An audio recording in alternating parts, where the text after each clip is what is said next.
appears ready to allow emergency abortions in Idaho. This after a copy of the opinion was briefly and accidentally posted on the court's website. Fox Eye's Morgan McKay has more.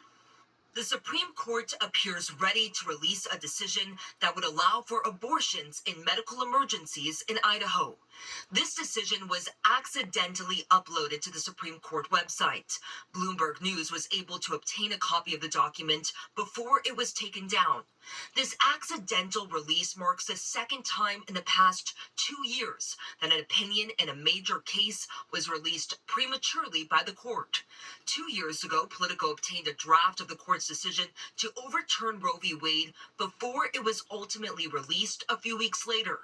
But this decision leaked today would allow for abortions if it is needed to preserve the health of the mother, blocking Idaho from enforcing a near total ban on abortions.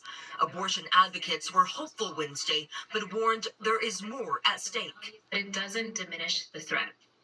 Just like the people who brought this case to the Supreme Court, extremist politicians, including right here in New York, are doing everything they can to exploit loopholes and restrict our access to rights and reproductive freedoms, including abortion. Now, at issue with this case was Idaho's strict abortion ban, which provided an exception if the life of the mother is at risk. The opinion obtained by Bloomberg, which is not final, would side with the Biden administration, which argued that a federal law also required hospitals to perform abortions in cases where the health of the pregnant woman is at stake. The opinion reportedly showed the court voting 6-3 to allow emergency abortions to take place in Idaho on a temporary basis while the case continues. In the meantime, clinics like the Wellspring Health Access Clinic in Wyoming say they have been seeing a significant uptick in what they call abortion refugees coming in from states like Idaho in order to receive care. 30% of our patients currently or more are coming from states where abortion is banned or highly restricted. So that includes Idaho as a neighboring state. So it means that people have to wait longer to receive health care that they've already decided that they need. More Supreme Court decisions are expected to be released Thursday and Friday. Reporting from the newsroom, I'm Morgan McKay, Fox 5 News. Well, we're still waiting for a major decision from the Supreme Court on presidential immunity, but today the justices issued a ruling that could impact what we can all see and post on social media. The justices decided the White House and other federal agencies can urge social media platforms to take down certain posts.